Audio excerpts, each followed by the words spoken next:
हमारे चैनल को सब्सक्राइब करें और बेल आइकन दबाएं।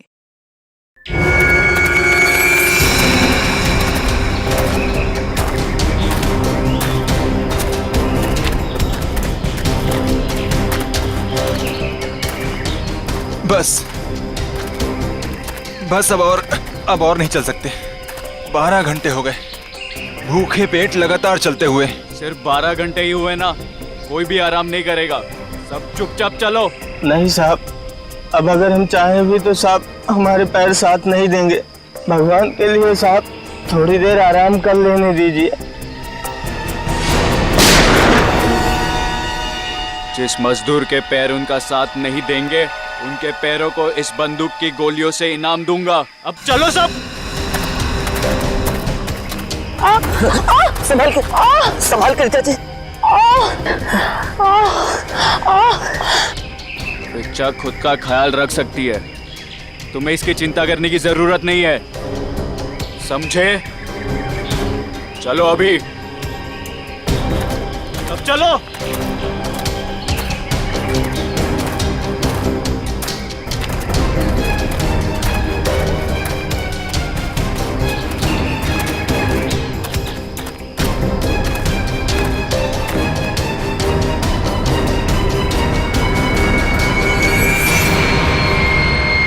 मिल गया।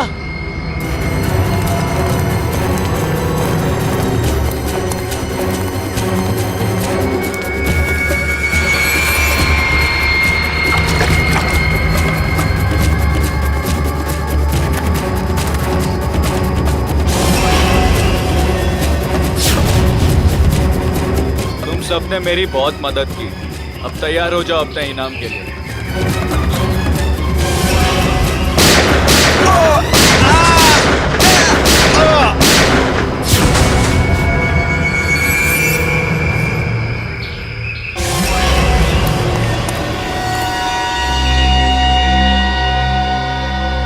रणबीर, क्या किया तुमने ये? इन्हें इनकी वफादारी का इनाम दे दिया मैंने। ये कैसा इनाम है रणबीर? अब तुम दोनों को तुम्हारी बेवफाई की सजा दूंगा।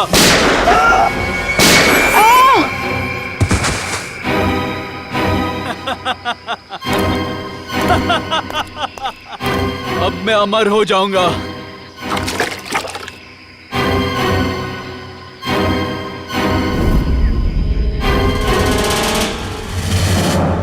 धन्यवाद दोस्तों, आप सबका जो अपना कीमती वक्त निकाल कर यहाँ आए और दिल खोलकर सामान खरीद कर इस नीलामी को कामयाब बनाया। अब बारी है उस नीलामी के आखिरी पड़ाव की, आखिरी खरीद की, जिसका आप सबको बहुत बेसब्री से इंतजार था। दोस्तों, सैकड़ों साल पहले स्पेनिश और पुर्तगाली लोग भारत आए थे मसालों का व्यापार करने के लिए। ये डायरी उसी वक्त उसी दौर की है और इस डायरी की खास बात यह है कि इसमें क्या लिखा है मुझे नहीं मालूम, और मुझे तो क्या किसी को भी नहीं मालूम सिवाय इसके मालिक के। ये डायरी स्पेनिश सेलर जॉनसन वैंगलर की थी, जिसे सैकड़ों साल पहले मिस्टर राघव ने नीलामी में खरीदा था और आज उनके पोते मिस्टर सुनील इसको फिर नीलाम कर रहे हैं। मिस्टर सुनील, क्या आपको पता है इस डायरी में क्या लिखा है? जी नहीं। तो फिर ये ऐतिहासिक डायरी आप नीलाम क्यों करना चाहते हैं? इसे पढ़ क्यों नहीं लेते? मुझे कोई फर्क नहीं पड़ता कि डायरी में क्या लिखा है और क्या नहीं, मुझे बस पैसा चाहिए, सिर्फ और सिर्फ पैसा। तो नीलामी शुरू की जाए। नीलामी शुरू करते हैं 10 लाख रुपयों से। 20 लाख। 20 लाख। और कोई? 30 लाख। 30 लाख। वाह साहब, और आपसे ज्यादा कोई है? 30 लाख से ज्यादा? 40 लाख। 40 लाख। 50 लाख। अरे वाह, ये हुई असली कदरदानों वाली बात। कोई और है जो 50 लाख से ज्यादा की बोली लगाएगा? 50 लाख एक, 50 लाख दो, 1 करोड़। वाह साहब, इसे कहते हैं असली कदरदान, जो लाखों की चीज करोड़ों तक पहुंचा दे। 1 करोड़ एक, 1 करोड़ दो, अरे 1 करोड़ तीन। 1 करोड़ का चेक मैंने पहले ही आपके ऑफिस में जमा कर दिया है। ये डायरी अगले 1 घंटे में मेरे घर पहुंच जानी चाहिए।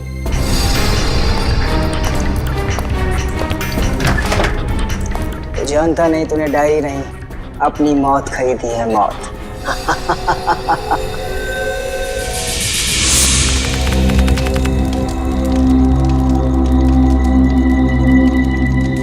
नो, मेरा पानी खत्म हो गया। गाइस, तुम लोग पास पानी है क्या? अरे यार, मेरा पानी तो शाम को ही खत्म हो गया था। अरे तो बताना था ना, ढाबे पे भर लेते। ऐसे ही सो जाओ ना यार, कल सुबह तक की तो बात है। यार प्यासे रहता हूँ, मुझे डरावने सपने आते हैं। अनिकेत, ये डरावने सपने और प्यास का क्या कनेक्शन है भाई दबे? पता नहीं, पर मुझे पानी पीना है यार। तू सुधरेगा नहीं, सो जा। यार तुम लोग तीनों के तीनों कुंभकर्ण।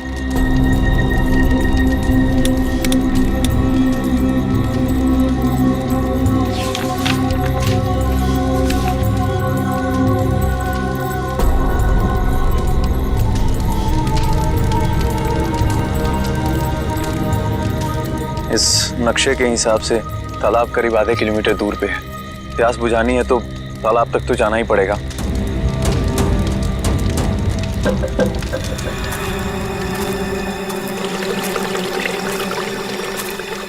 तो पानी की आवाज आ रही है, लगता है तालाब कहीं आसपास में ही है। और ये नक्शा भी यही बता रहा है कि तालाब पास में है।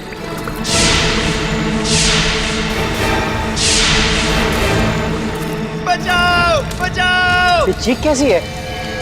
अरे ये अनिकेत कहाँ चला गया? कहीं ये उसी की चीख तो नहीं? अनिकेत! अनिकेत! अनिकेत! अनिकेत! अनिकेत!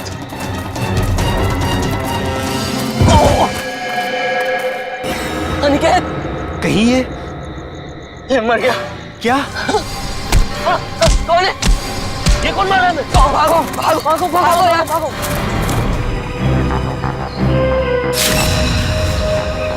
सर तो किसी भारी चीज से वार किया गया है।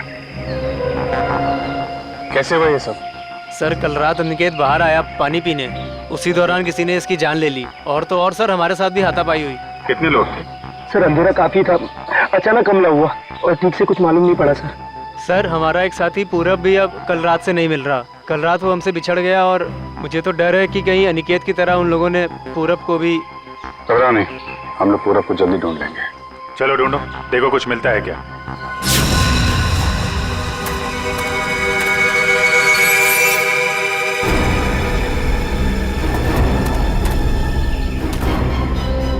सर सर जल्दी आइए।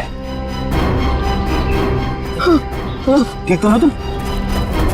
अरे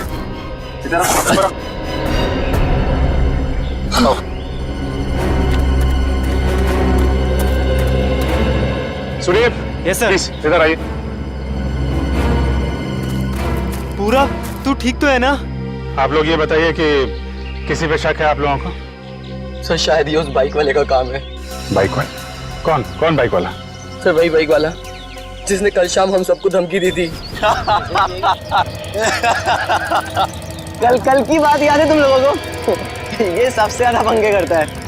ये कौन है? क्या बात है बॉस, कुछ चाहिए क्या? हाँ चाहिए, मुझे चाहिए कि तुम सब लोग सुरक्षित रहो। सुरक्षित? ये इलाका बहुत खतरनाक है, अपने अपने घर लौट जाओ, उसी में तुम सबकी भलाई है। तू हमें धमकी दे रहा है? धमकी समझो, विनती समझो या फिर चेतावनी, जो समझना है समझ लो। मेरा फर्ज था तुम्हें सचेत करना, जो मैंने कर दिया। अब अगर मौत के मुंह में जाने का इतना ही शौक है तो खुशी से जाओ। सर शायद वो 100 किलोमीटर से हमारा पीछा कर रहा था और जिस ढाबे पे हम लोग रुके थे सर वो भी वही रुका था। और उस आदमी का चेहरा नहीं याद है आप लोगों को? नहीं सर, उसने एक पल के लिए भी हमारे सामने हेलमेट नहीं उतारा। ढाबे में खाना खाते समय तो हेलमेट निकाला होगा ना? ढाबे वाले से पता करो, देखो शायद उसे कुछ याद हो। ठीक है, आए तुम साथ में।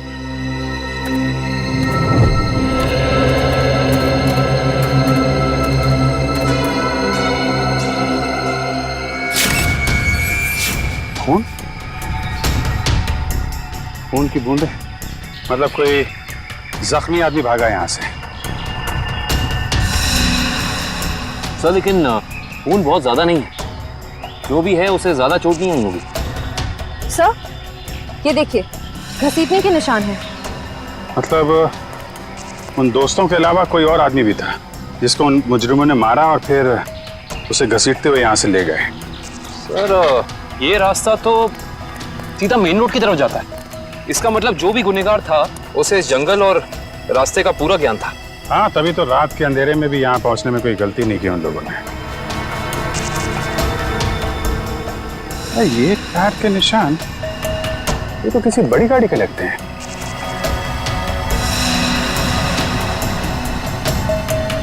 साढ़े 8 इंच। सर ये तो लेस्कॉट गाड़ी के टायर लगते हैं, क्योंकि इतने चौड़े टायर उसी गाड़ी में होते हैं। मतलब वो मुजरिम कार में बैठ के भागे, फिर वो बाइक वाला वो तो कार में बैठ के आया नहीं होगा, नहीं तो हेलमेट क्यों लगाता है। एक काम करो, आगे जो टोल नाका है वहां जाके पता करो ये लेस्कॉट गाड़ी वहां से गुजरी है क्या। जी सर। तब तक मैं यहाँ देखता हूँ कुछ और मिलता है क्या।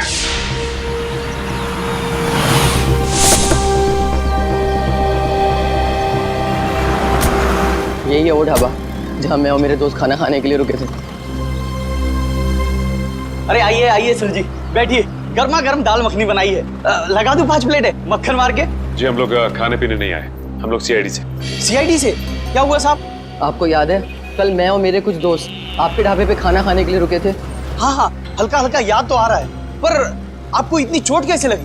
कल रात इनके ऊपर हमला हो गया और उस हमले में इनके दोस्त अनिकेत की मौत हो गई। हे भगवान, ये हो क्या रहा है आजकल? समाज में दिन ब दिन जुर्म बढ़ता ही जा रहा है। हाँ वो तो है, लेकिन हमें शक है कि इस जुर्म में एक बाइक वाला शामिल है जो कल यहाँ पे आया था। बाइक वाला? जी हाँ, उसने एक ब्लैक बाइकर सूट और ब्लैक हेलमेट पहना था, और मुझे अच्छे से याद है उसके पास नलोंजन मॉडल की बाइक भी थी। एक बाइक वाला आया तो था। अच्छा, उस बाइक वाले के बारे में कुछ याद है आपको? कैसा दिखता था वो? साहब इतना तो याद नहीं, लेकिन शायद रामू को पता होगा। रामू जरा इधर आना, जरा बताना साहब लोगों को उस बाइक वाले के बारे में। जब उसने हेलमेट उतारा था तो मैंने एक ही झलक देखा था सेठ जी। बहुत अजीब आदमी था, अजीब तरीके से बर्ताव कर रहा था। देखो, तुमने उसकी एक झलक देखी ना, तुम्हें जो कुछ भी याद है हमारे लिए उसका स्केच बनवाओ। हाँ इशिता, ठीक है, कोशिश जारी रखना। क्या हुआ श्रेया? सर, सारांश का अभी तक पता नहीं चल पा रहा।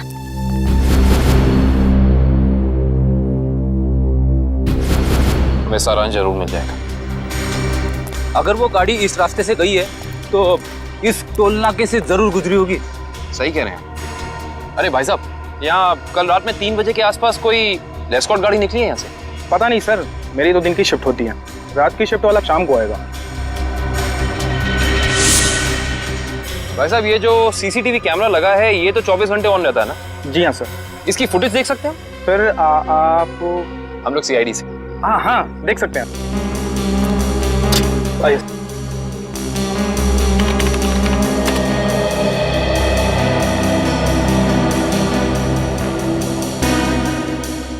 ये देखिए, लेस्कॉट गाड़ी रात के 2:55 को यहाँ से गुजरी है। लगती तो वही गाड़ी है, जरा रिवाइंड करिए। एक मिनट पॉज कीजिए। अरे, ना तो ड्राइवर दिख रहा है और ना ही गाड़ी की नंबर प्लेट।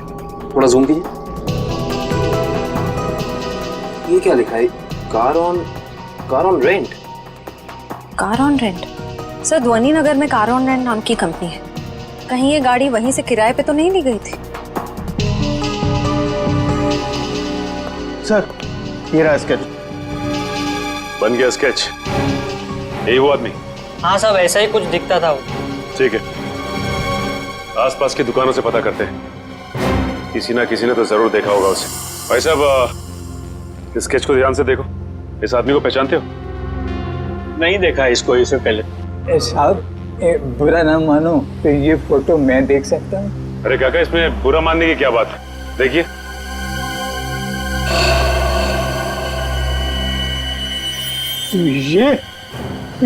ये कैसे हो सकता है? नहीं, ये नहीं हो सकता, ये नहीं हो सकता, असंभव, असंभव। अरे काका, क्या नहीं हो सकता? क्या संभव है? ये नहीं हो सकता, रणवीर वापस नहीं आ सकता। काका, इस आदमी का नाम रणवीर है? हाँ हाँ, मैं उसे अच्छी तरह जानता हूँ, कभी नहीं भूल सकता उसे। काका, इस आदमी के बारे में आप जो कुछ भी जानते हैं प्लीज हमें बताइए। बहुत पुरानी बात है, तकरीबन 73 साल पहले मैं जब बच्चा था तो एक रात को मैंने उसे अपने पिताजी से बातें करते हुए सुना था। मदन, मेरी बात मानो, अगर तुमने मुझे उस तालाब को ढूंढने में मदद की तो तुम्हारी जिंदगी हमेशा हमेशा के लिए बदल जाएगी। मेरी जिंदगी जैसी भी है ठीक है, आप मुझे सबसे दूर ही रखें तो अच्छा होगा। देखो, इस इलाके से जितनी अच्छी तरह तुम परिचित हो वैसा इस गांव में कोई नहीं है। इनकार मत करो, तुम ही मुझे मेरी मंजिल तक पहुंचा सकते हो। ये सिर्फ मेरा सपना ही नहीं, मेरा जुनून भी है। बहुत ही गलत जुनून चुना है आपने रणवीर जी। अगर आप प्रकृति के नियमों के खिलाफ जाएंगे तो प्रकृति आपको कहीं का नहीं छोड़ेगी। वो जगह शापित है, शापित। ना जाने कितने लोगों की जान ले चुकी है। भूल जाए अपने सपने को। क्या तुम भूल सकते हो अपनी बीवी को, जो इस वक्त अस्पताल में जिंदगी और मौत के बीच में झूल रही है? नहीं ना, वैसे ही मैं अपने सपने को नहीं भूल सकता। जरा सोचो, अगर वाकई उस तालाब के पानी में मौत को हराने की ताकत है तो तुम्हारी पत्नी को एक नई जिंदगी मिल सकती है। सोच क्या रहे हो मदन? हम एक दूसरे की मदद से अपने आने वाली जिंदगी को सुधार सकते हैं। तो बोलो, मंजूर है?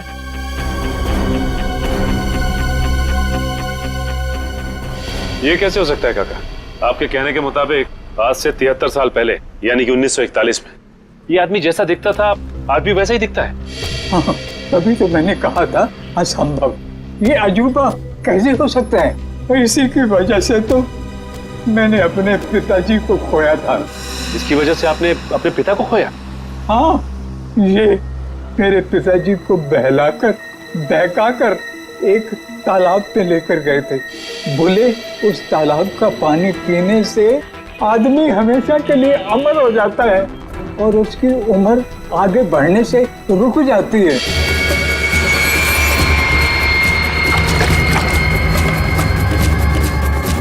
ये कैसा तालाब है काका? मेरे पिताजी तो वापस नहीं आए।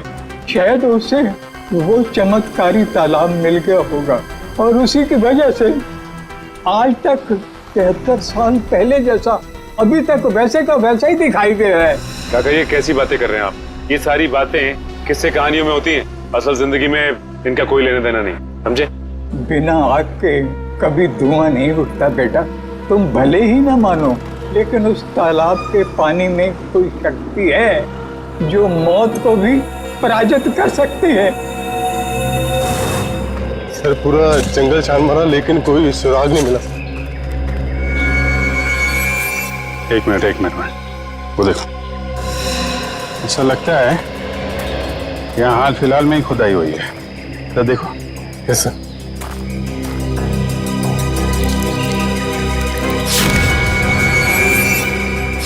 हाँ, यहाँ पे कुछ है सर।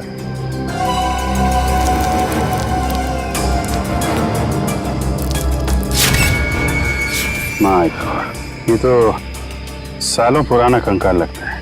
सर मुजरिम लाशों को जंगल में दफनाते थे ये तो पता था, पर पहली बार मुजरिम इतना सालों पुराना कंकाल जंगल में दफनाने आए। पता नहीं वंश, दफनाने आए थे या फिर निकालने। गुड मॉर्निंग डॉक्टर साहब। What is so good about this morning? ये लो। हेलो हाय ना करो तो नाराज और करो तो मुश्किल। अरे इतने उखड़े हुए क्यों हैं सर आप? भाई साहब, जब आपको पता लगेगा ना कि अनिकेत की मौत कैसे हुई, आप भी इतने ही उखड़ जाएंगे। सर जरूर किसी हथौड़े या डंडे से वार किया होगा। सर इससे पहले भी हम ऐसे केस सुलझा चुके हैं। मगर निखिल, पहले के केसेस में और इस केस में फर्क है, और वो ये कि जिस हथियार से अनिकेत के सर पे वार किया गया है वो हथियार 100 साल पुराना है। क्या? 100 साल पुराना? उड़ गए होश? उखड़ गए ना? भाई साहब, अनिकेत के सर पर से मुझे लोहे और लकड़ी के छोटे छोटे टुकड़े मिले हैं और ये टुकड़े 100 साल से भी ज्यादा पुराने हैं। लोहे और लकड़ी के टुकड़े? मतलब हथियार कोई ऐसी चीज है जिसमें लोहा भी है और लकड़ी भी? हाँ, आइए मैं दिखाती हूँ।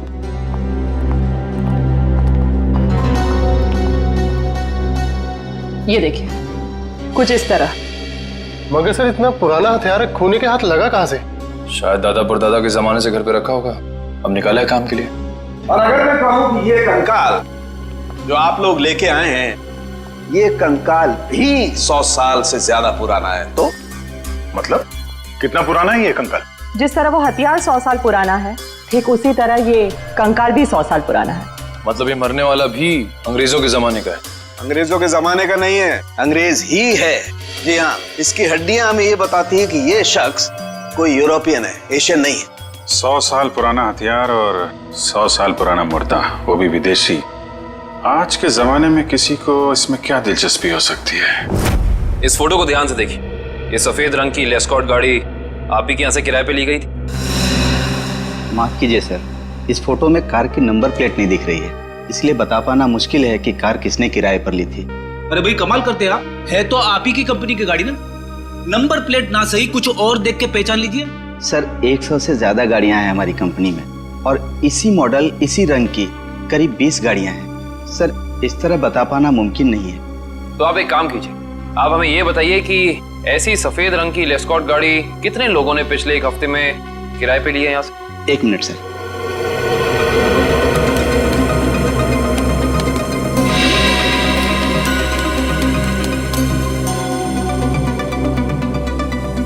सर कुल मिलाकर 7 लोग हैं जिन्होंने पिछले हफ्ते सफेद रंग की लेस्कॉट कार किराए पर ली थी। गुड। अब हमें इन 7 की पूरी जानकारी चाहिए। ठीक है सर। देखते हैं क्या पता चलता है। 5 लोगों से पूछताछ कर चुके, बच्चे 2, इन्हीं में से कोई एक है जो इस केस की अगली कड़ी साबित होगा। हाँ लेकिन फ्रेडी जी, ये पता करने के लिए भी रिसेप्शन पे कोई होना चाहिए, यहाँ तो कोई है ही नहीं। हाँ यहाँ तो कोई दिख ही नहीं रहा है। जी नमस्ते, कहिए। हम लोग सीआईडी से। एक्चुअली अमर नाम के एक इंसान की तलाश में हैं हम। बात यह है कि उसने सफ़ेद रंग की एक लेस्कॉट गाड़ी को हायर किया और अपने एड्रेस की जगह उसने आपके इस होटल का एड्रेस दिया, इसीलिए हम। Just a minute. मिस्टर अमर, वो तो कल ही चेकआउट कर गए। अच्छा, आपने अपने रिकॉर्ड्स के लिए उसका कोई आईडी प्रूफ तो लिया होगा ना, लाइसेंस, पैन कार्ड वगैरह? दिखाइए जरा। मैडम लिया तो था, लेकिन आज ही सुबह हमारे कंप्यूटर का हार्ड ड्राइव क्रैश हो गया और उसी के साथ सारा डेटा चला गया, माफ कीजिएगा। अच्छा, ये अमर दिखता कैसा था, उसका हुलिया कैसा था? आप कमरा नंबर 701 वाले अमर सर की बात कर रहे हैं ना? हाँ राजू, उसी के बारे में बताइए इन लोगों को। क्या था उसका हुलिया? कद यही कोई 5.5 फुट लंबा और हाँ छोटे छोटे बाल और आंखों का रंग काला था। कद 5.5 फीट, छोटे बाल। इसका मतलब सीसीटीवी फुटेज में जो हमें इंसान दिखा था वो अमर नहीं हो सकता, क्योंकि वो लंबा था और उसके बाल भी छोटे नहीं थे। अच्छा, ये अमर से कोई मिलने आया था उसके कमरे में यहाँ पे? हाँ साहब, 2 लोग मिलने आए थे, उनमें से एक का नाम संजय था और दूसरे का कुछ और कल साहब उन लोगों ने दारू पीकर काफी झगड़ा भी किया था। झगड़ा? तुम्हें पता है किस बारे में ये झगड़ा हुआ था? ये तो मैं नहीं बता सकता साहब, लोग अक्सर दारू पीकर बहक जाते हैं। कोई ऐसी बात जो तुम्हें याद हो जो वो लोग कर रहे थे, कुछ याद है? हाँ साहब, कुछ अजीब चीजों के नाम ले रहे थे, जैसे फावड़ा, कुल्हाड़ी, कुदाल। मतलब ऐसा सामान जो जमीन की खुदाई में काम आता है। चलो, इससे ये तो पता चल गया कि जंगल में वो जमीन खोदी किसने थी। जिस तरीके के औजारों की बात वो वेटर कर रहा था, उससे तो यही लगता है कि ये संजय एक आर्कियोलॉजिस्ट है। संजय आर्कियोलॉजिस्ट जो अमर के साथ वहां गड़े हुए मुर्दे उखाड़ने गया था।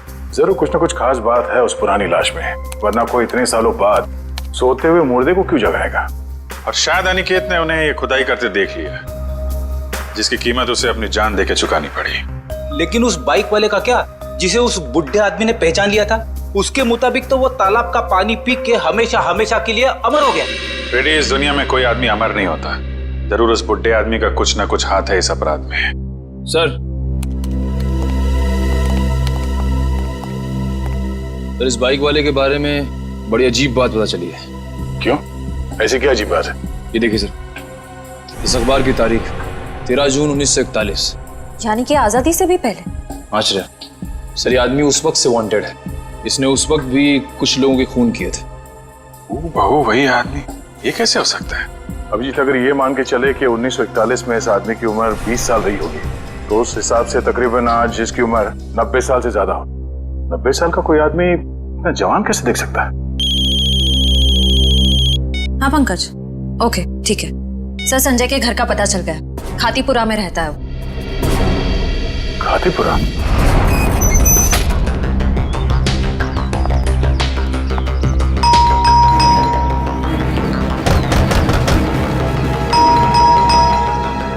लगता है संजय को हमारे यहाँ आने की खबर लग गई होगी, इसीलिए भाग गया होगा। भाग कर जाएगा कहाँ?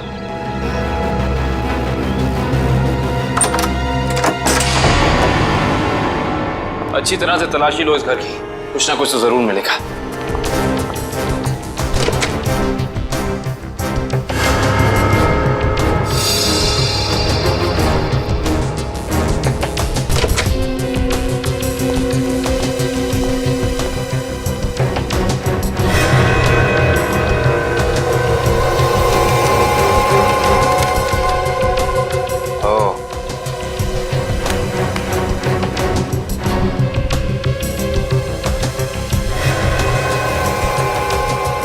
सर आश्रया, सर ये देखिए, संजय का पासपोर्ट, इस पे काफी सारे देशों के वीजाज लगे हैं। तो लगता है इस भाई साहब को सैर सपाटे का बहुत शौक था।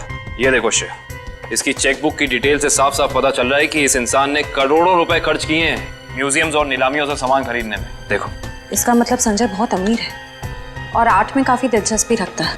अब इसे ये दिलचस्पी आर्ट में है या किसी खास चीज में, ये तो वक्त ही बताएगा। लेकिन एक बात तो तय है, ये संजय किसी की तलाश में है, कोई ऐसी चीज जो इसे दुनिया के कोने कोने में ले जा रही है, हर म्यूजियम, हर बड़ी नीलामी तक। सर, हाँ, अलमारी में से ये डायरी मिली है, छुपा के रखी हुई थी। दिखने में तो ये कोई ऐतिहासिक डायरी लगती है। कुछ तो खास बात है इस डायरी में, काफी नायाब और अलग किस्म की डायरी है ये। सर शायद संजय ने इस डायरी को किसी नीलामी में खरीदा होगा। अभी पता चल जाएगा। जरा हाथ लगाइए। ओह, तो ये उसी स्पेनिश शिप के कैप्टन की डायरी है जो अपनी हर यात्रा के बारे में अपनी डायरी में लिखा करता था। ये वही डायरी है। इसका मतलब इस डायरी में उस रहस्यमय तालाब के बारे में भी जरूर लिखा होगा। सर इसका मतलब संजय भी उस रहस्यमय तालाब को ढूंढ रहा था, इसलिए उसने ये सारा सामान खरीदा। हो सकता है श्रेया, लेकिन अगर ये वही डायरी है तो उस रहस्यमय तालाब का नक्शा, कोई मैप, कोई जरिया जरूर होना चाहिए इसमें।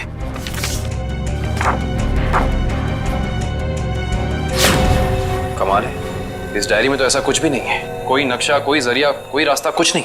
लेकिन इससे एक बात तो तय हो गई कि इस रहस्यमय तालाब को ढूंढने में दोनों अमर और संजय साथ मिलकर काम कर रहे थे। इसका मतलब हमें इस कमरे में कुछ ना कुछ जरूर मिलेगा। छानबीन करो।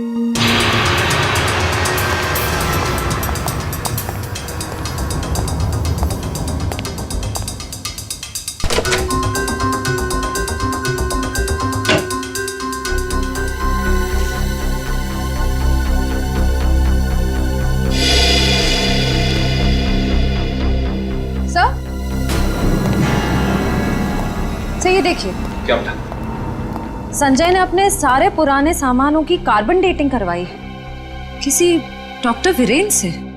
Carbon dating? इसका मतलब तो साफ है कि संजय अपने हर सामान के बारे में पता करना चाहता था कि वो असल में कितना पुराना है। ओ, तो ये है डॉक्टर वीरेन, और इस फोटो से तो साफ साफ पता चलता है कि ये कॉलेज में संजय का प्रोफेसर था।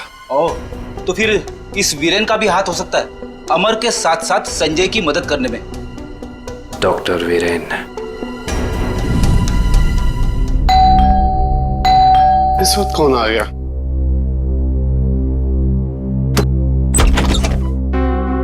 आप लोग? हम लोग सीआईडी से, डॉक्टर वीरेन से मिलना है। अभी बुलाता हूं सर।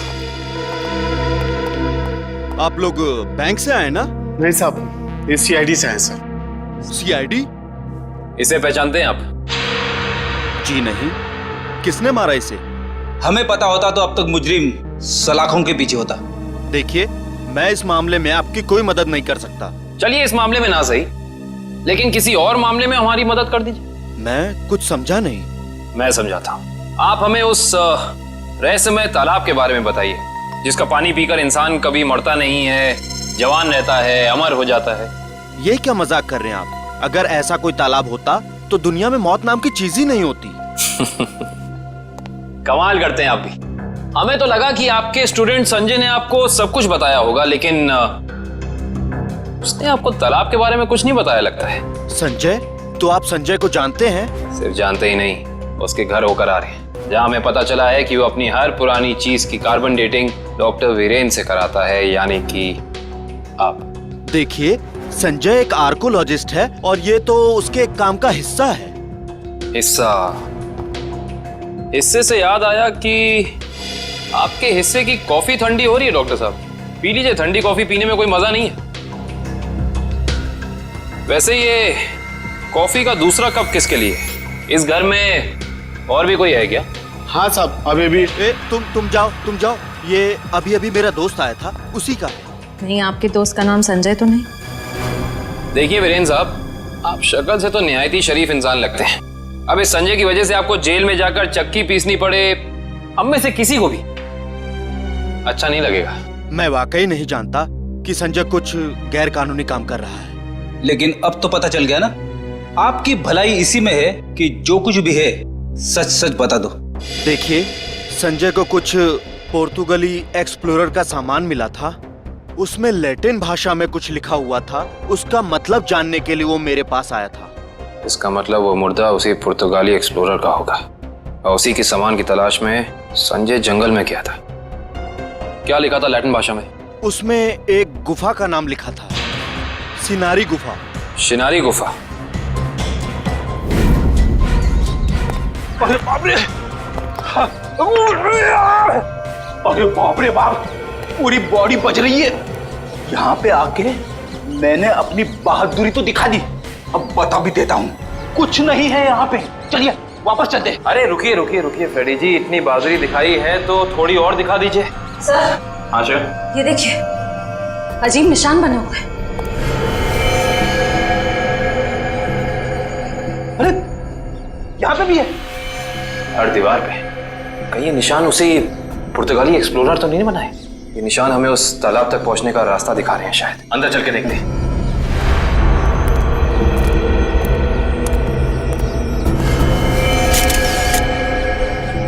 दो लाशें।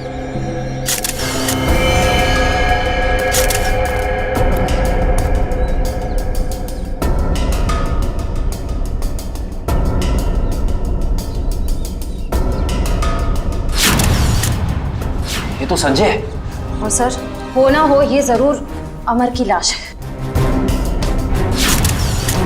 ये देखिए, होटल के वेटर ने हमें जो हुलिया दिया था, ये हूबहू वैसा ही है। लगता है ये दोनों यहाँ पे उस तालाब की तलाश में आए थे जिंदगी को अमर बनाने और बदले में मिली मौत।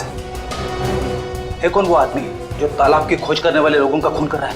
जरूर कोई ऐसा है फ्रेडी जी जो नहीं चाहता कि उसके अलावा इस तालाब के बारे में किसी और को पता चले। सर, हो ना हो ये काम जरूर रणवीर का ही होगा, क्योंकि जब संजय खुदाई कर रहा था तब रणवीर भी वहां मौजूद था। सर, हाँ, यहाँ पे जूतों के निशान है। ये देखिए, अलग अलग जूतों के निशान दिख रहे हैं। कम से कम 5 लोगों के होंगे।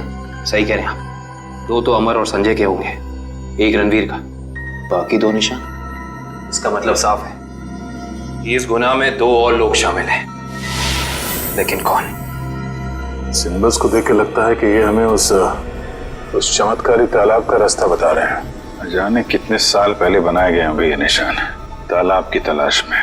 और इन निशानों के अंदर ही वो चाबी छुपी है जिससे हम इस केस का ताला खोल सकते हैं। अरे सर, ये तो एक टापू बन गया। और इसके बीचों बीच में है ये तालाब। मगर सर, ये टापू है कहाँ पे और हम यहाँ तक पहुंचेंगे कैसे? इसका पता चल जाएगा निखिल, अगर हम इन निशानों की भाषा समझ पाए, उनको अक्षरों में बदलेंगे तो पता चलेगा।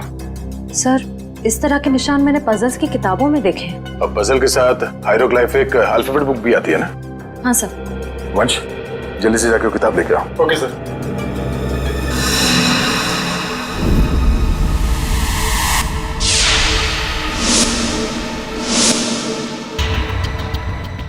इस किताब में जो अक्षर दिए गए हैं उसके हिसाब से तो ये बन रहा है ANDAVIA, अंदाविया। अंदाविया? चलो जरा इंटरनेट पे चेक करो, अंदाविया टापू जैसी कोई जगह है क्या?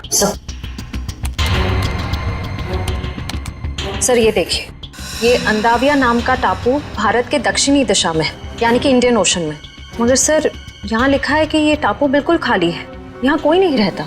और इस टापू का मौसम और वातावरण रहने के अनुकूल नहीं है। अब समझ में आया कि किसी को ये चमत्कारी तालाब मिला कैसे नहीं। इस केस का अंत इस अंदाविया टापू में ही होगा।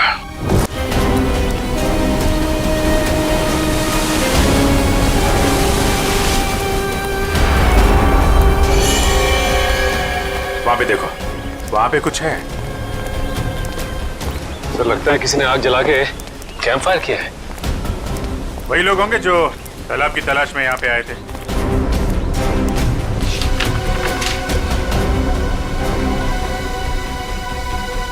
इस मैप के हिसाब से तो उत्तर दिशा में करीब 7 किलोमीटर अंदर है वो तालाब। एक काम करते हैं, यहाँ से सब लोग अलग अलग हो जाते हैं। किसी को कुछ भी मिलता है फौरन एक दूसरे को इन्फॉर्म करेंगे। Okay? Yes sir. Sachin,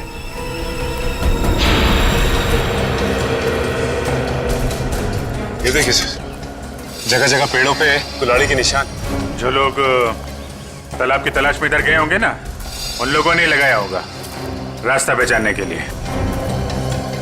oh my God, कंकाल।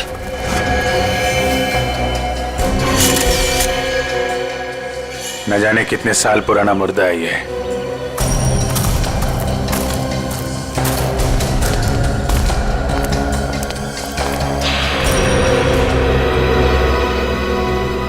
धुआं अभी भी निकल रहा है। आग जले शायद ज्यादा देर नहीं हुई अभी। एक और कंकाल सर।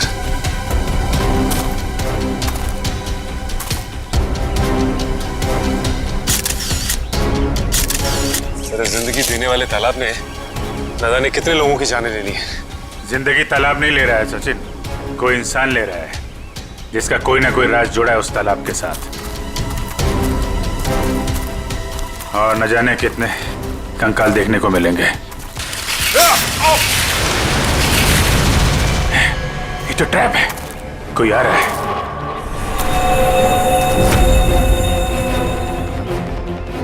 ये तो रणवीर है। रणवीर,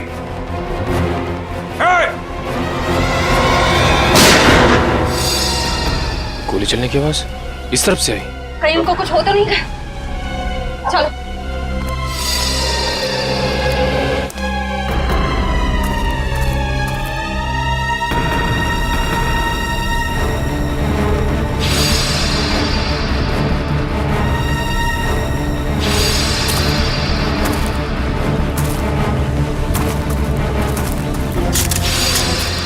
घबराइए मत, मैं आप पे गोली नहीं, मैंने इस पे चलाई थी जो आपको मारना चाहता था। तुम रणवीर हो ना? रणवीर तो मेरे दादाजी का नाम था। मैं आकाश हूँ।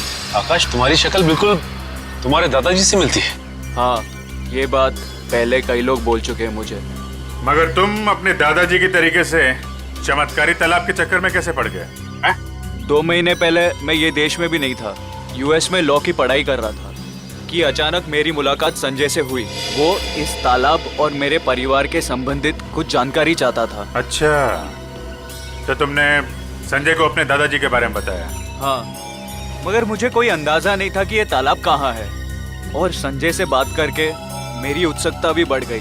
और इसलिए तुम इंडिया चले आए ताकि संजय पे नजर रख सको और उस तालाब तक पहुंच सको जिसके चक्कर में तुम्हारे दादाजी यहाँ आए थे। हाँ, और इस राज तक भी पहुंच सकूं कि मेरे दादाजी उस तालाब के तलाश से वापस लौटे क्यों नहीं। अच्छा, क्या संजय को वाकई लगता था कि उस तालाब में कोई चमत्कारी शक्ति? नहीं, वो चमत्कारी शक्ति के पीछे नहीं था सर, वो खजाने के पीछे था जो अंग्रेजों के जमाने से वहाँ पे दबा पड़ा है। किस खजाने की बात कर रहे थे? सालों पहले स्पेन देश से एक ट्रेजर शिप आई थी इस टापू पर तालाब की तलाश में। अच्छा, उस शिप के कप्तान की डायरी संजय के घर से मिली थी ना? हाँ, उसी डायरी से उसे खजाने के बारे में पता चला और कुछ महीनों बाद वो शिप समुंदर में डूब गई। मगर शिप में जो खजाना था वो गोताखोरों को नीचे नहीं मिला। मतलब उस शिप के किसी आदमी ने शिप डूबने से पहले उस खजाने को यहीं इस टापू में कहीं छुपा दिया है। हाँ, और संजय को उस खजाने की तलाश थी, ना कि किसी चमत्कारी पानी की। सर, आप लोग ठीक तो है ना? हाँ, हम लोग ठीक हैं। गोली की आवाज सुन के लगा कि कुछ खतरा है यहाँ पे। खतरा अभी टला नहीं है निखिल।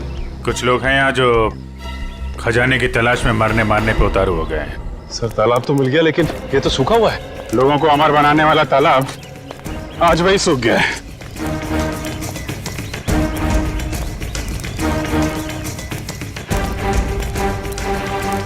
सर, सोने का सिक्का। सोने का सिक्का? मतलब खजाना था यहाँ पे? सर, इसका मतलब वो आदमी खजाना लेके ये लोग इस तरफ से निकल गए बाहर। सर, ये रास्ता तो टापू के दूसरे हिस्से जाता है। मैं भी वहीं से आया था और उन लोगों की नाव भी वहीं पे थी। टापू की दूसरी तरफ? हाँ, रोकना होगा उन्हें। जल्दी आओ तुम लोग, आ जाओ आ जाओ।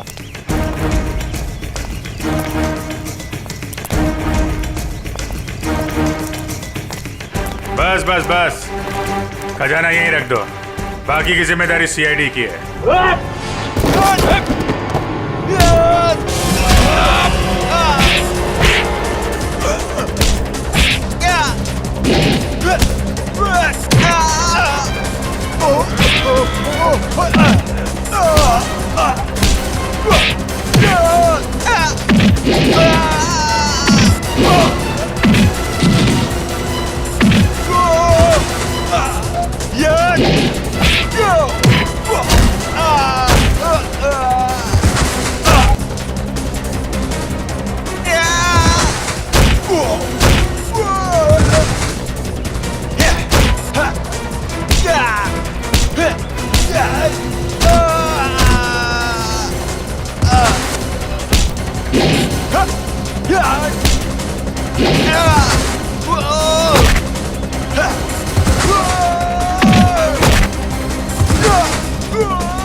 तो तुम हो इस खेल के खिलाड़ी।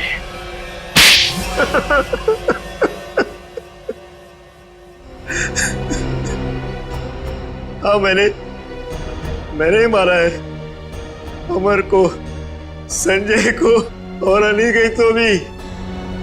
मगर तुम्हें संजय और अमर के प्लान के बारे में पता कैसे चला?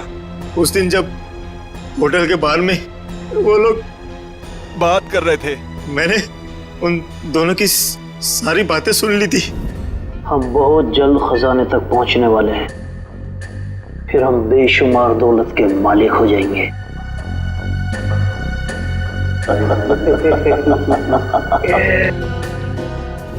ओह, तो उन दोनों का पीछा करते करते तुम वहां जंगल तक पहुंच गए। हाँ, अमर और संजय वहां खुदाई कर रहे थे। मैं अपने आदमियों के साथ वहां पहुंच गया और अमर की खुद पिटाई की। संजय डर गया और इस बात के लिए राजी हो गया कि खजाने का पता लगाकर वो मुझे उसका 90% दे देगा। और अनिकेत ने तुम्हें ये जुर्म करते हुए देख लिया तो उसका भी खून कर दिया तुमने। हाँ, उसकी तो किस्मत ही खराब थी, बेमौत मारा गया। और जब संजय मुझे उस गुफा तक ले गया, मेरा काम खत्म हो गया। उसे जिंदा रखना मैंने जरूरी नहीं समझा। किस्मत तो तुम्हारी खराब है। जिस खजाने की लालच में तुमने इतना बड़ा गुनाह किया, उसका 1 रुपया भी खर्च नहीं कर पाओगे तुम। फांसी होगी तुम्हें। For more updates, subscribe to our channel, click the show links and enjoy watching the videos.